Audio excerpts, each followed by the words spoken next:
Y'all first topic. Who's the better defender? Kawhi Leonard or Scottie Pippen? Mtell, you got Kawhi. Yes, Pirate, sir. you got Scottie. Well, without further ado, y'all, let's get straight to it. Hey, Pirate, the time will start when you start cooking. Let's get it. All right, yeah. I mean, this is not really a debate. This is an intervention for all the people who apparently haven't seen Scottie Pippen, the most dominant defensive wing that's ever played in the NBA. How do you get there? Scottie Pippen is by far the more superior athlete over Kawhi Leonard. It's not even close. Scottie Pippen's peak reached higher and longer than Kawhi's, and frankly, Kawhi is not physically capable of reaching the peak that Scottie Pippen did. On top of that, his peak lasted longer than Kawhi's entire career. And all you have to do is watch the film. Scottie Pippen, Kawhi is physically incapable. If you look at their blocks, a Kawhi Leonard block, 90% of them are going to be below the rim. Scottie Pippen, all of his blocks are well above the rim, coming down with the power of Thor.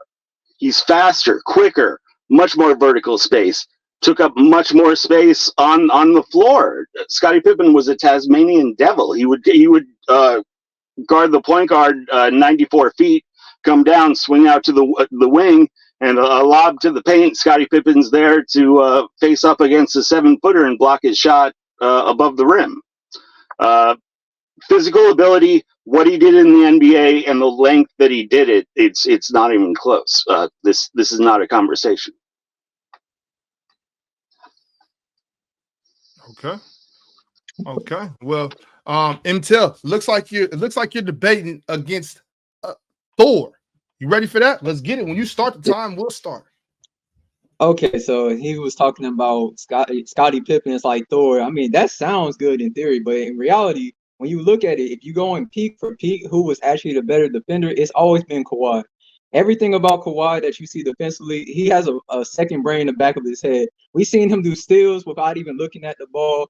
We've seen him be able to pick up on reads. We've seen him be able to make defensive plays that we've honestly never seen some people do. It literally looks like a robot, like how they call him. I will say that him having more defensive player of the years while also being hurt more also tells me that he actually would have to be considered the better defender of the two. The fact that he probably would have won 4 or 5. I mean, injuries is really the only thing that's ever held him back. But if you actually watched him play year by year, he was always the stronger defender. Scottie is also great too. I would put Scottie right behind him actually, but I would have to say just the strength of him having more defensive player of the years, him basically just always being the change defensively for his team. Every team he's ever been on defensively, all the way up into the time he's been on the Clippers because of the injuries, they've always just been a top-tier defense. They've always been elite. They've always been a championship contender just off of one side of his basketball play. That's also led to the other side of his basketball play. That's not even like including his offense, obviously. And I just think his two-way ability, his ability to play off ball, his ability to play on ball, his ability to play in the post-ups and all. Good round. I'm not going to stop the momentum. Keep it going, Pirate. Let's get it. Yeah, if you watch the film, there is literally nothing that Kawhi Leonard can do defensively that Scottie Pippen doesn't do better. It's literally everything. So you want to bring up the 2 defensive players of the year? Let's actually look at this.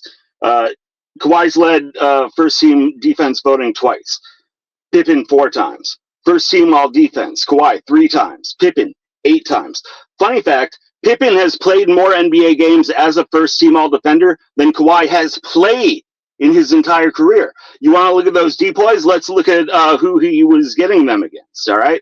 Sure. Kawhi beat out Draymond. Who else did he beat? Hassan Whiteside, Paul Millsap, Avery Bradley, DeAndre Jordan.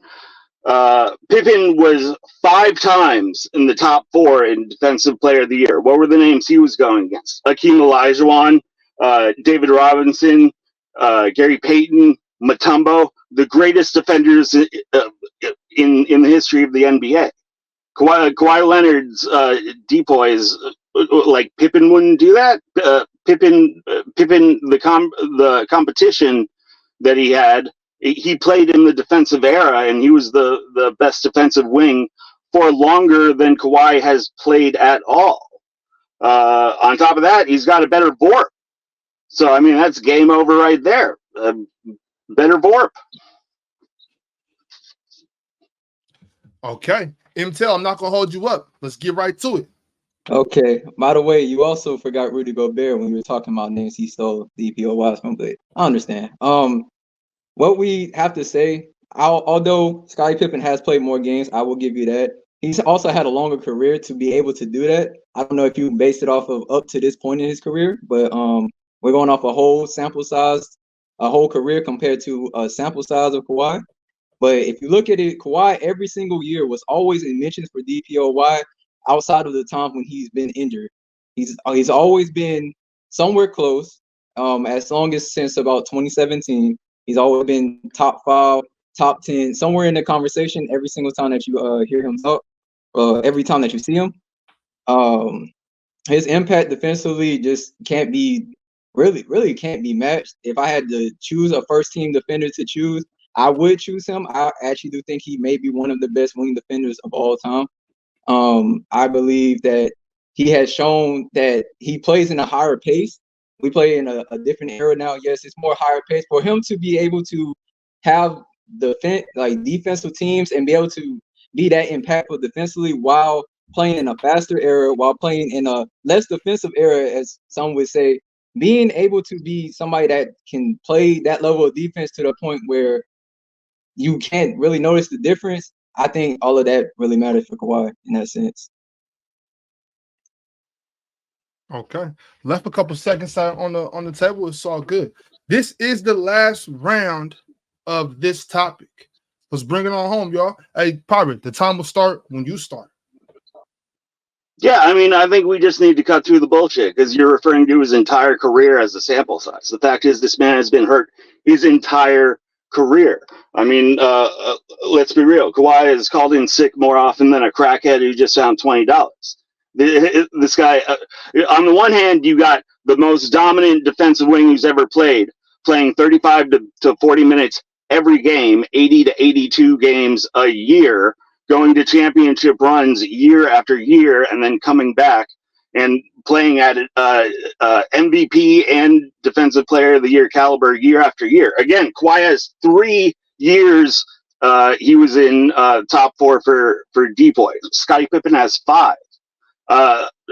Scottie Pippen missed 32 games his first 10 years. Kawhi averages 30 games missed per year. Again, it's like you have an Iron Man in the most defensive era versus Terry Cloth in the softest era. This is not a comparison at all. Again, just look at the film. Scottie Pippen was covered more ground. He was far more physical. He achieved much more in his career. It's not even close. Half of Scottie Pippen's career is more than Kawhi's entire career. Let's go, Mtell. Last round of this topic. Let's get it. Okay. I feel like some of that is very subjective when you're talking about, oh, well, he just played longer, so by default, that means he has to be the better defender. I disagree with that point because at this point, you have to look at value when they're actually on the floor. Scottie played on the team. Yes, we know he played on one of the greatest dynasties of all time. Yes, he did. He was not the only great defender on his own team. You had at least him and 2 other players that you could debate are some of the best defensive players in the league. I would say him being on a top team where he's able to be with a star-studded team, with a dynasty team that makes it easy for him to look as great as he did year after year. Kawhi has had to be on 3 different franchises. He's been on 3 different teams. He's won a championship on 2 different teams while being the best defensive player on every team that he's been on since he's been in his prime. Where you want to debate his prime is at, that's up to you. But I'll say ever since the year that we watched him play against LeBron, we watched him win a Defensive Player of the Year guarding one of the best players of all time. Scottie has never had to guard the best player of all time, not number 2. He didn't have to guard number 1. He didn't have to guard number 3 or 4. honestly, the wings in his era, they were good, but they were not as good as the wings that we have in this era today. They're not the same small force. There's not the same shooting guards that he has to guard. I just think defensively, Kawhi has just had more that he's had to do, and he's shown better against better talent. Hell of a debate, y'all. Yo, JD, drop that poll. Hey, chat, get in there, vote on the poll. I will remind you one more time. You can always vote again later in the comment section. We got the AI taking care of all that. They will tally it up for us. Mtell, you got the first round on this topic. Right. How would Wilt Chamberlain perform in today's NBA? Mtell, the time will start when you start cooking. All right. So Wilt Chamberlain in this era, I think he would be a good player. I personally do not think he would be like a top 5 player, as like some people probably would think. I think if you look at his overall career, you have to look at the impact of the time, the amount of bigs that was in the league at the time. And the only real big that we know to have been on his level from a greatness standpoint always stepped on him. Like always would stump him every time they seen each other. There was really, he would put up a lot of numbers. And I think the numbers were really a mirage to make you think that like he's the greatest player of all time. A lot of people may get too wrapped up in his numbers sometimes. He has numbers that really don't even look real at times. I think a part of that was a lot of the size in the league was not matched up to where he was size-wise. I think we have a lot more players now that's a lot more versatile defenders, a lot more size in the league now. And I think really era by era, I just think he played in one of the leagues where defensively there just wasn't a lot of people who could really match him size and height-wise that I feel like we would be able to have now. I do think he would still be a top 10 center in today's league, but I do not think he would be like number one. I don't think he would be over like a Jokic or an Embiid or anything like that. I don't think he would be over like an AD if you want to include him in there. But I do think he would be pretty good. I think his numbers would be at least half of what he did in his era, me personally. And yeah, that's how I want him in the first round. Okay. Now, Pirate, it's on you. How do you think Wilt Chamberlain will perform in this era of basketball? Go ahead and kick it off. First off, that's just completely incorrect about the 60s. There were only 9 teams. Half of the height of the centers was the exact same as it is now, and most of the centers were Hall of Fame. You had Wilt Chamberlain, Bill Russell, Walt Bellamy, Nate Thurman. The competition was at least as good. Far less teams, the compressed talent. Wilt Chamberlain is a goddamn Superman. He would be a prime Wilt Chamberlain would be MVP caliber today. There is no Wilt Chamberlain in the league today. Wilt Chamberlain was 7'1" barefoot, 7'8" wingspan. This man could run a 100-meter dash in 11 seconds. Wilt Chamberlain had high jump titles. Wilt Chamberlain could high jump over 80 inches. You know what that is? That's a fully erect Klay Thompson. He could jump right over him. You know what would happen if Embiid or Jokic tried to jump over a fully erect Klay Thompson? The fully erect Klay Thompson would bring them to the ground. They would stumble all over him. He physically, there is no Wilt Chamberlain in the league today. Physically, there has been no Wilt Chamberlain in the league since Wilt Chamberlain. He's physically the most dominant big man who has ever played in the NBA. Playing in Chuck Taylor's, and the fact that you know a lot of young people can't just recognize that his physical abilities are documented. You can look them up. Oh yeah, I see where this is going, y'all. This is going to be a hot topic.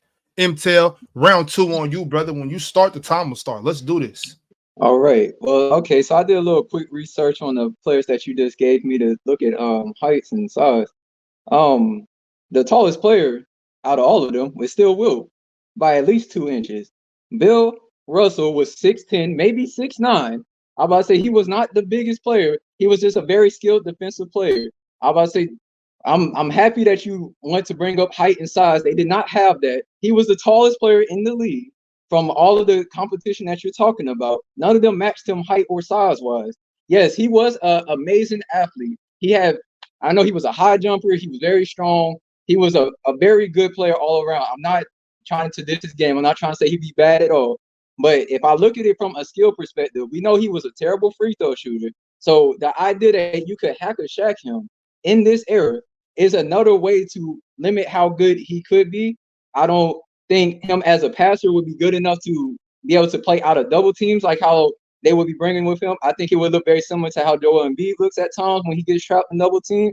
I think bringing more size on him, bring more lane defense. He would have to play more pick and roll defense. He would have to play on the perimeter more. They would probably have him a lot more gas. And even if they tried to play through him, although he is a good post player, again, you could just hack him. You could double him. I don't think his passing is good enough to be able to make the plays that you need. And I think his career would look similar in terms of him as a winner. Let's do it, Pirate. Won't slow you down. Go ahead. Again, all right, let's look at the skills. Wilt Chamberlain is one of the best passing big men who has ever played. He set an assist record that it took 50 years and multiple changes in the way that the game's even played for anyone to come close. And that's Jokic. It took 50 years. Wilt Chamberlain was able to put up 8-9 assists in a league that didn't have a three-point line where the defense has collapsed. He did not have spot up three-point shooters to pass to, which he easily could. Because again, physically, he is more dominant than anyone in the league today. He could, with the speed and quickness and size, he could easily get position in the paint.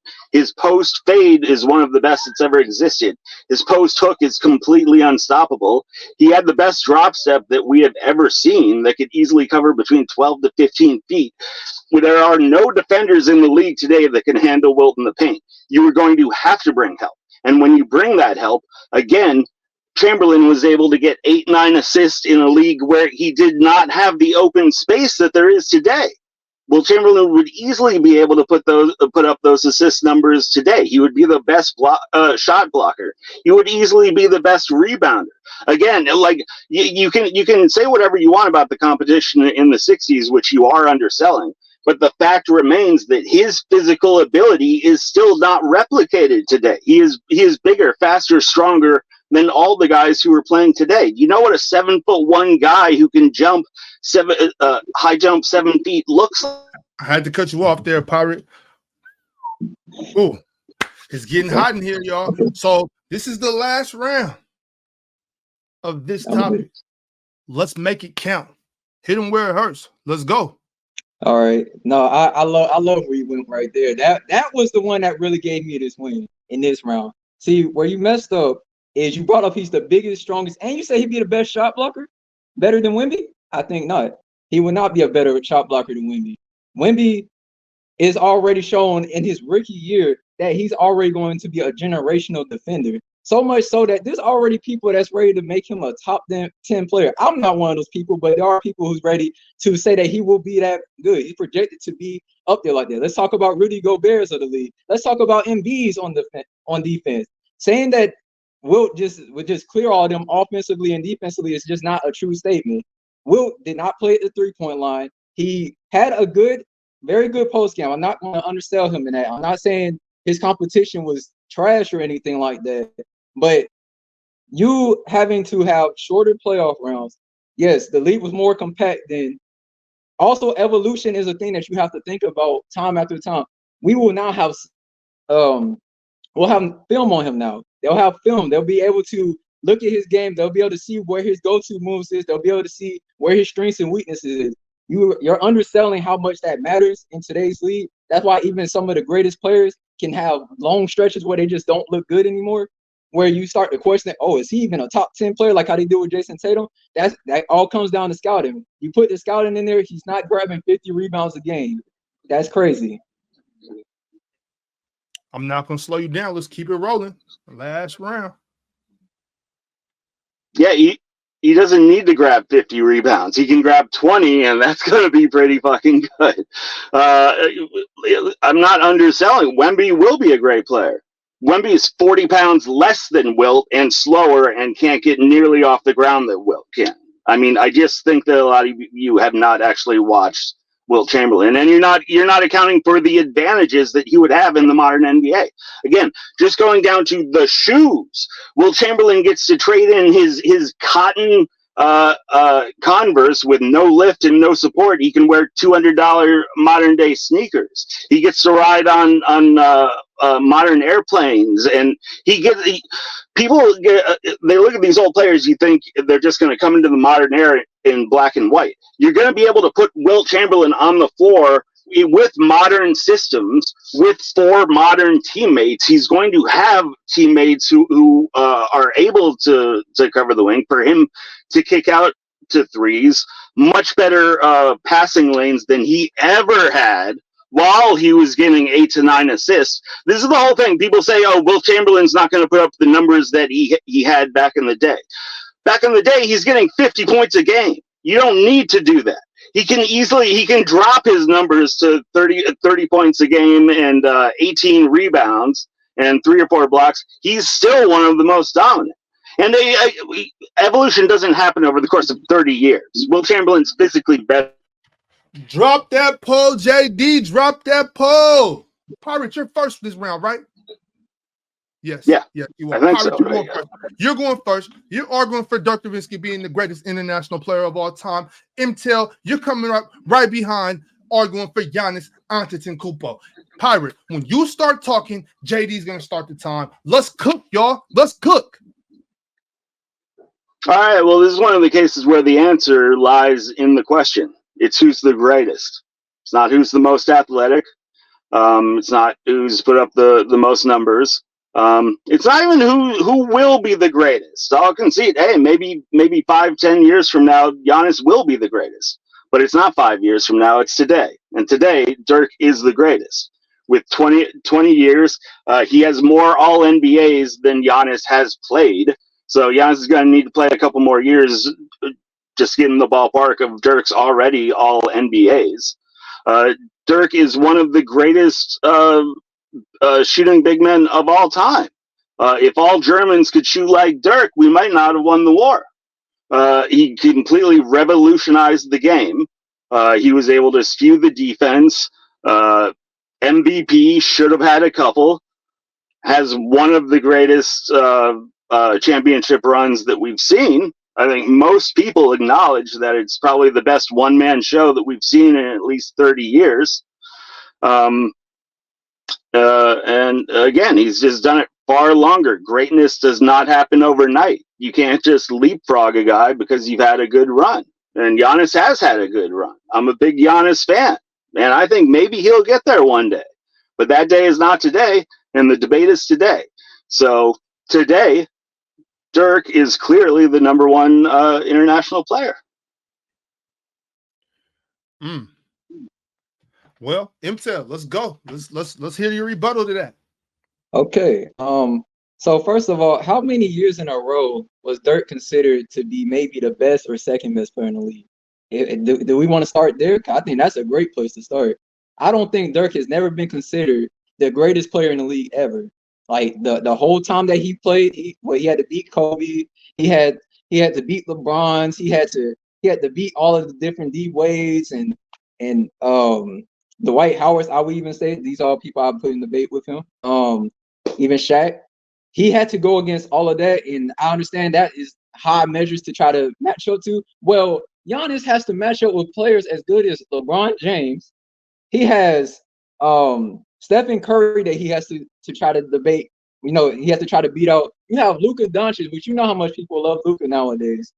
You have Jokic, another big that, you know, is a very great player. These are all very great players. These are hard players to just be number one over. This is not like it's an easy lane to do that. For him to be considered 1 or 2 or 3 for at least the last 6 years of his career, I think that right there is already more impressive than what Dirk has done in his career. I understand career-wise, I'm not matching up career to career, but I'm just talking about if you're just looking at it from a stretch of like just pure greatness and how good is he, him being number 1, number 2, or number 3 for at least the last 6 years in most people's minds, I think right there has already got him over Dirk early on.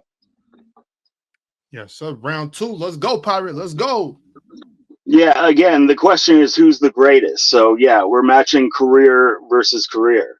And if you want to talk competition, that's not going to look good because we all know Dirk came up in easily the golden era for power forwards. Dirk's competition was Duncan, KG, Weber, Rasheed Wallace, Jermaine O'Neal, McDyess, Antoine Jameson. It was by far the greatest era of power forwards, and we all know that.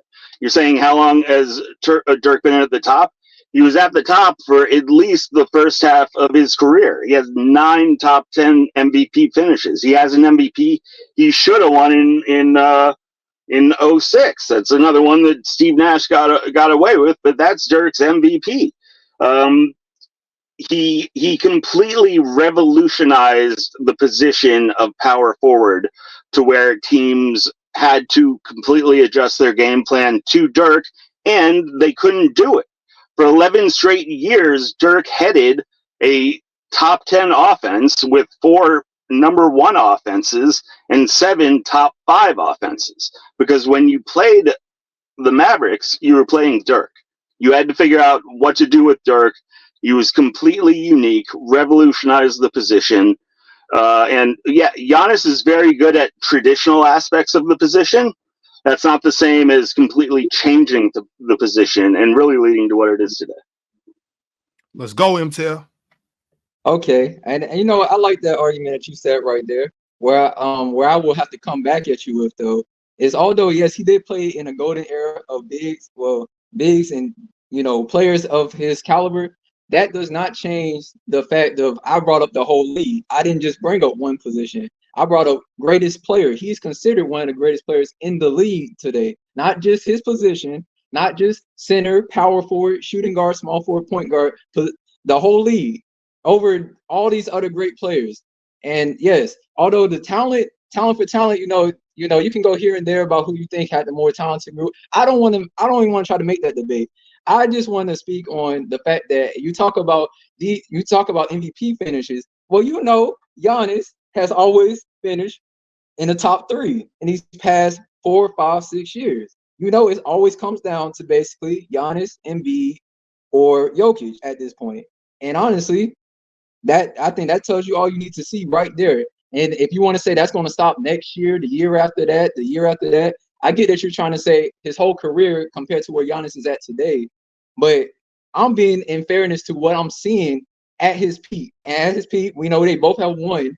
We know they both have won a championship. They both overcame a team where we're like, wow. Some people have called one of the teams a super team. The other team called the other team a super team. So you could debate they both beat a super team, but Giannis has just been greater for longer. I think it's going to continue. This is the last round of the last topic, y'all. Let's leave the people wanting more. Let's cook, Pirate. When you start the time, we'll start with you. Yeah, what is this peak shit? We're talking about greatest. That's the whole career. At his peak, Brandon Jennings scored 50 points a game. We're not putting him up with the all-time scorers. Sample size matters when you're talking about the greatest of all time. And when one guy has a complete career, it's 20 years long, you can't just project and leapfrog a guy. Now, look, Giannis is a better defender, but a big reason for that is because he wasn't defending Dirk. Giannis is a great rim protector and help defender. If Dirk's on the floor, all that goes out the window. Now, we've seen Dirk against players like Giannis. One of my favorite power forwards of all time is Kevin Garnett, and it saddens me to say that Dirk's game completely destroyed Kevin Garnett and just destroyed all of the greatest power forwards. And every game of basketball that happened before 2015 was just like Flintstones. It's ridiculous. We're talking about the 2000s. Like, if you want to talk about the talent in the league, we could easily go down all the wings, point guards, centers in the 2000s. This was not like the 1950s. So Dirk played in for his position by far the golden era, and had to cut you. Let's go. Let's wrap it up, Mtell. All right. So now we want to talk about Giannis as a player. Okay, I'm gonna go player for player with you. Yes, Dirk is a great shooter. He was a great stretch big. He was a very generational player in the sense of he changed the game for bigs. He's the reason why I feel like a player like KD is a player today. But Giannis has a very unique play style where I am a Magic supporter. That's my favorite team. We were the first team to play the wall defense on Giannis in the playoffs. We are the ones that made a blueprint for how to even try to guard Giannis. Before then, people didn't even know how to do it.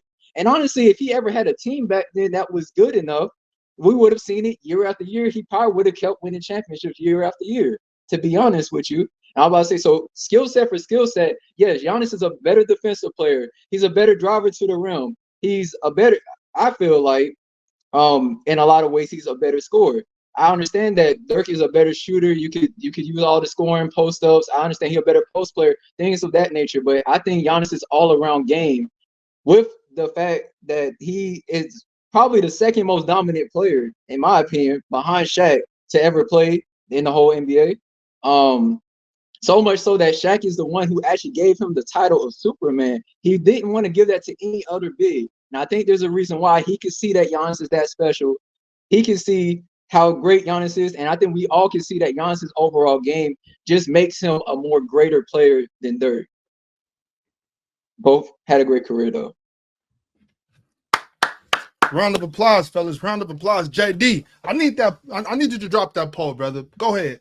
Young people, please go out and just watch. I beg of you, watch 20 minutes of Scottie Pippen and watch 20 minutes of Wilt Chamberlain, because a lot of these, especially with Wilt Chamberlain, there are a lot of myths out there with Wilt Chamberlain that unfortunately they don't need to exist. Guys, I appreciate both of y'all for coming up here and giving us great debates, great heat, great hoop talk.